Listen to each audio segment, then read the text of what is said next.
It may feel like the NBA season is still a little ways away, and to some extent it is, but that hasn't stopped the initial power rankings, Vegas odds, everything like that from starting to make predictions about the upcoming season.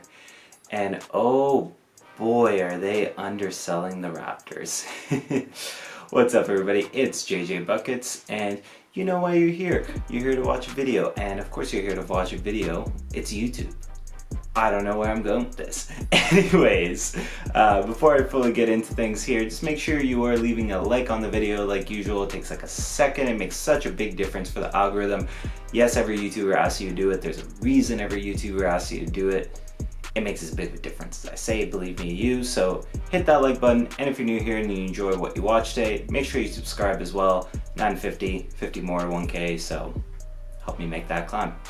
Other than that, let's start the video. So the two things that really caught my attention were NBA.com's power rankings of the Eastern Conference and the Vegas odds that came out a little while ago.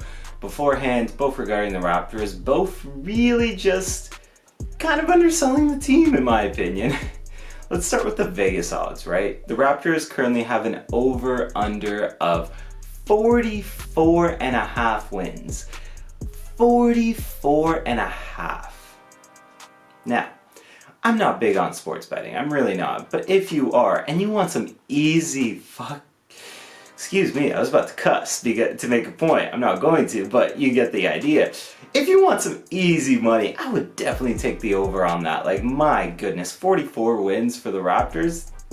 Baby food, no, like this is a team that has a chance to get 50 games, and I will talk about all that.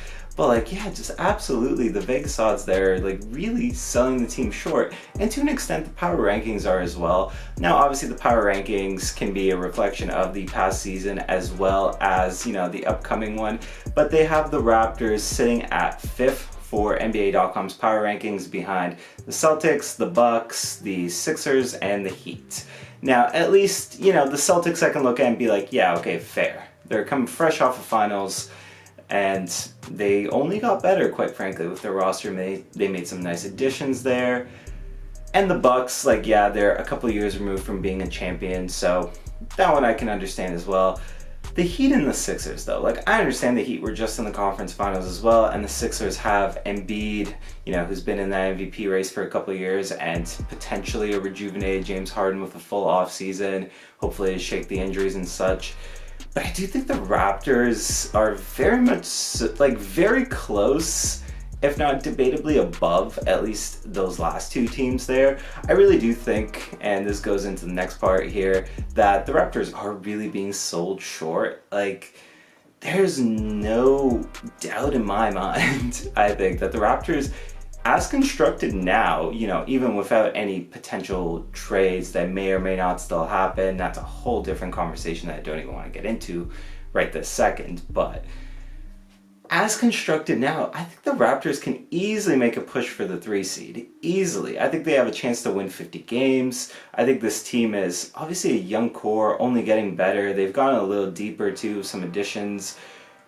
There's no reason for this team to stagnate as the predictions are implying, and that's, I guess, my big issue with all this, right, is that a lot of these predictions are more or less implying that the Raptors are going to kind of plateau where they are, and it's not going to go anywhere from here in terms of, like, yeah, they've settled into like the middle of the pack of the Eastern Conference, which is weird to me because you got a young team and a young core that's ever improving, so why the sudden stagnation? Why would this be where they plateau? Like, they have every chance, I think, to get better between, you know, potential leaps from young guys like obviously Scotty Barnes. You can even still count OG amongst that. You can count Gary Trent Jr. amongst that. And then you have your proven guys that are a little bit older, like a Pascal, who can also still get better, potentially. Like, that's not out of the question. And you have your proven kind of like cog in that offense with Fred VanVleet as well, on top of what I talked about a little bit already in terms of just a couple of added bench pieces, with Otto Porter Jr. obviously being the big one in free agency, who's going to create a lot of spacing and a lot of good shooting and even defense for this team, that I don't see any reason why they're going to plateau kind of where they are. It's like, I think for the most part, the point of this video to me is just like a mini rant on I'm just being sold short. And quite frankly, you know, it does happen a decent extent, I would say, with the Raptors. And outside of obviously the Tampa season, which, again, looking back at it now is a blessing in disguise, the Raptors, you know, tend to exceed expectations, I would say. So, 5th seed for next year, NBA.com, I do not know about that one. Quite frankly, like, I do think the Raptors have a great chance here to push for the 3 seed. Obviously, it's all going to be contingent on some big things. The development of Scottie Barnes, I think, is the biggest one, but even, say, the potential, you know, increased role for OG Anunoby and how he improves there is a big one. I think that's a huge situation to monitor, quite frankly. And then again, if Toronto makes any kind of star trades, which I'm not saying they will or they won't, but if they make any kind of star trades for the levels of a KD, a Donovan Mitchell, whoever else might arise, it would only propel them higher. It would only propel them higher. So, I think to wrap this up in a bow, because don't get me wrong, this isn't like a full season's prediction video or anything. I'm definitely going to make one of those. I'll probably make it a little bit closer to the start of the regular season, or at least a little further in the off season. But the Raptors, I think it's safe to say, are going to be once again surprising people. I mean, look, not a lot was expected of this team last year, and quite frankly, even when I was doing the predictions last year, there were some people, I remember in the comment section, saying that I was a fool to expect, you know, kind of jumps and leaps from these younger guys, and then you got the jumps and leaps from these younger guys, you got steady improvement from everybody on the roster.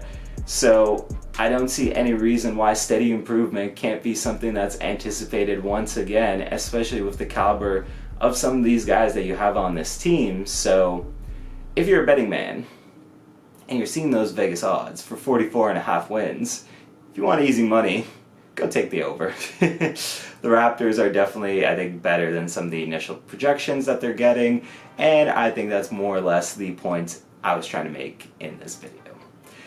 It's been JJ Buckets. Do you agree with me? Do you think the Raptors are being undersold by, you know, NBA pundits right now and Vegas odds and others such? If you agree, comment below. If you disagree, also comment below and let me know why this team's going to stay more or less where they are, which I personally really don't see it. To reiterate the drill that I said at the beginning of the video, if you're new here and you like what you watched today, subscribe to the channel. Very much so. Goes a big way for me in terms of trying to grow, and I've appreciated everybody that's steadily been subscribing. The fact that I'm almost at 1K is crazy, so thank you for that. And like I said earlier as well, like the video, it takes a second, it makes a huge difference, so go do that part as well. I'd appreciate it. Other than that, it has been JJ Buckets. It has been a pleasure, and I will see everybody next time.